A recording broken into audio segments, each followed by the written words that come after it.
ସମସ୍ତେ ପ୍ରାୟତଃ ସବ୍ଲିମିନାଲ ଶୁଣିଛନ୍ତି ଆଣ୍ଡ ଇଟ୍ସ ରିଅଲି ୱାର୍କଆଉଟ୍। ମୁଁ ଏହି ଭିଡ଼ିଓଟିରେ ସବ୍ଲିମିନାଲ ଟପିକ୍ ଉପରେ ଡିଟେଲ୍ସରେ କଭର କରିବାକୁ ଚେଷ୍ଟା କରିଛି।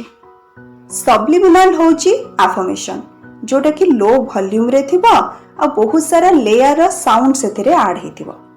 ସବ୍ଲିମିନାଲ ଦୁଇ ପ୍ରକାରର, ଗୋଟେ ରହୁଛି ଆଫର୍ମେସନ୍ ସାଉଣ୍ଡ ଯେଉଁଥିରେ କି ଜଣେ କି ବହୁତ ଜଲ୍ଦି କହୁଥିବେ କିଛି ପାୱାରଫୁଲ୍ ୱାର୍ଡ ସେଥିରେ ଆମର ୟୁଜ୍ ହେଇଥିବ। ଆଉ ଗୋଟେ ହେଉଛି 432 ହର୍ଟ୍ଜର ମ୍ୟୁଜିକ୍ ସେଥିରେ ହେଇଥିବ, ନହେଲେ କାମ୍ ମ୍ୟୁଜିକ୍ ସେଥିରେ ଲାଗିଥିବ, ଓସେନ୍ ସାଉଣ୍ଡ ଲାଗିଥିବ, ୱାଟର ସାଉଣ୍ଡ ଲାଗିଥିବ, ଯେଉଁଟା ଆମକୁ ଶୁଣିବାକୁ ଭଲ ଲାଗୁଥିବ, ରିଲାକ୍ସ ଲାଗୁଥିବ, ସେଇଭଳିଆ ସାଉଣ୍ଡ ସେମାନେ ସବୁ ଆଡ଼୍ କରିଥାନ୍ତି ସେଥିରେ। ଯେତେବେଳେ ସବ୍ଲିମିନାଲ ଶୁଣିବେ ସେତେବେଳେ ବୁଝିପାରିବେନି, କାହିଁକି ନା ଏଇଟା ଇଂଲିଶରେ ଥିବ, ଆମର ଫାର୍ଷ୍ଟ ଲାଙ୍ଗୁଏଜ ନୁହଁ, ଆଉ ବହୁତ ଫାଷ୍ଟରେ ସେମାନେ କହୁଥିବେ ତ ଆମେ ବୁଝିପାରିନଥାଉ। କିନ୍ତୁ ଆମ ସବକନସିୟସ୍ ମାଇଣ୍ଡ, ଯାହାକୁ ଆମେ ଅବଚେତନ ମନ କହୁ, ସିଏ କିନ୍ତୁ କ୍ୟାଚ୍ କରିପାରେ। Even it's not very clear. Subliminal ଶୁଣିବା ପୂର୍ବରୁ ପ୍ରଥମେ ତାଙ୍କ ଡେସ୍କ୍ରିପସନ୍ ବକ୍ସ ଚେକ୍ କରିବେ ନିହାତି। ସେମାନେ ଯେକୌଣସି ଶବ୍ଦ ସେଠି ବ୍ୟବହାର କରିଛନ୍ତି, ଯେଉଁ ଆଫର୍ମେସନ୍ ସେମାନେ ବ୍ୟବହାର କରିଥିବେ, ସେଗୁଡ଼ା ସେମାନେ ଡେସ୍କ୍ରିପସନ୍ ବକ୍ସରେ ଲେଖିଦେଇଥିବେ।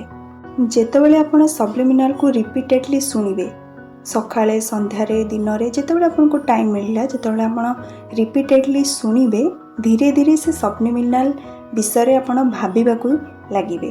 ଫର୍ ଏକ୍ଜାମ୍ପଲ୍, ଯେମିତିକି ଜଣେ ବ୍ୟୁଟି ପାଇଁ ଶୁଣିଲେ, କେହି ହେୟାର ପାଇଁ ଶୁଣିଲେ, କେହି ଗୁଡ୍ ମାର୍କସ୍ ପାଇଁ ଶୁଣିଲେ, କେହି ଜବ୍ ପାଇଁ ଶୁଣିଲେ, ତମ ମାଇଣ୍ଡ ତାକୁ ଧୀରେ ଧୀରେ ମାନିବାକୁ ଲାଗିବ, ଆକ୍ସେପ୍ଟ କରିବାକୁ ଲାଗିବ କି ହଁ ଇଏ ହେଉଛି ସତ। ତାପରେ ଧୀରେ ଧୀରେ ଆପଣ ନିଜ ଭିତରେ ଚେଞ୍ଜ ଅନୁଭବ କରିବେ ଆଉ ସରାଉଣ୍ଡିଂରେ ବି ମଧ୍ୟ ଚେଞ୍ଜ ଅନୁଭବ କରିବେ। କିଛି ଲୋକଙ୍କ ପାଇଁ ଏଇଟା ବହୁତ ଇନଷ୍ଟାଣ୍ଟ ରେଜଲ୍ଟ ଦିଏ, କିଛି ଲୋକଙ୍କ ପାଇଁ it takes some time, like few days, few weeks. ଆଉ ଏଇଟା ଆପଣଙ୍କ ଉପରେ ହିଁ ଡିପେଣ୍ଡ କରେ according to law of assumption. ଯଦି ଆପଣ ଭାବିବେ କି ଏଇ କାମଟି ମୋତେ ଆଚିଭ୍ କରିବା ପାଇଁ କି ଗୋଟେ ମାସ ଲାଗିବ, ଆକ୍ଚୁଆଲି ଲାଗିବ।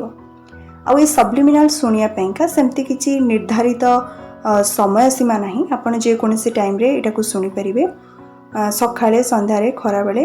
ଆଉ କିଛି କିଛି ଲୋକ ଗୋଟେ ପର୍ଟିକୁଲାର ଟାଇମ୍ ସେଟ୍ କରିଥାନ୍ତି, ସେମାନେ ସେଇ ଟାଇମ୍ରେ ଶୁଣନ୍ତି। ସେମିତି କିଛି ନାହିଁ, ଆପଣ ଯେକୌଣସି ଟାଇମ୍ରେ ଶୁଣିପାରିବେ। ଏଇ ସବ୍ଲିମିନାଲ ଗୁଡ଼ା ହେଉଛି ଇଂଲିଶରେ ଆସେ, ଆଉ ଆମର ତ ଫାର୍ଷ୍ଟ ଲାଙ୍ଗୁଏଜ ଇଂଲିଶ ନୁହଁ। ଯଦି ଆପଣମାନେ ଭାବୁଥିବେ ଯେ ଏଇଟା ଆମ ପାଇଁ ୱାର୍କ କରିବ ନାହିଁ, ଯଦି ଆପଣ ବୁଝିପାରୁଥିବେ ଇଂଲିଶ, ଯଦି ଭଲ ବି ନୁହଁ ଏତେ ଇଂଲିଶରେ, ତଥାପି ଏଇଟା ୱାର୍କ କରେ, କାହିଁକି ନା it carry good energy. Like ଜଣେ ଯଦି ମନି ପାଇଁ ସବ୍ଲିମିନାଲ ଶୁଣିଲା, ତାହେଲେ ସେ ସବ୍ଲିମିନାଲଟି high abundance, high positive energy carry କରିଥାଏ। ଆଉ ଏନର୍ଜି ପାଇଁ କୌଣସି ଲାଙ୍ଗୁଏଜର ମିଡ଼ିୟମ୍ ଆବଶ୍ୟକ ହୋଇନଥାଏ। ଇଏ ପ୍ରଭାବ ପକାଇଥାଏ, ଆପଣ ଯଦି ବୁଝିପାରୁଛନ୍ତି ନ ବୁଝିପାରୁଛନ୍ତି ମଧ୍ୟ। The more you listen to it, the better result going to work. ଆପଣ ଯେତେ ଶୁଣିବେ ସେଇଭଳିଆ ଭାବରେ ଆପଣ ରେଜଲ୍ଟ ଅନୁଭବ କରିବେ। କିନ୍ତୁ ଆପଣ ଫୋର୍ସ କରନ୍ତୁ ନାହିଁ ନିଜକୁ ଯେ ବାରମ୍ବାର ଶୁଣିବାକୁ, ଏଇଟା ବି ଭଲ ନୁହଁ। ଆପଣ ଇଜିଲି ଶୁଣନ୍ତୁ। ମୁଁ କିନ୍ତୁ ପର୍ସନାଲି ଗୋଟିଏ ହିଁ ଚ୍ୟାନେଲକୁ ଫଲୋ କରେ, ସେଇଟା ହେଉଛି high frequency Guru, and it always work for ମି।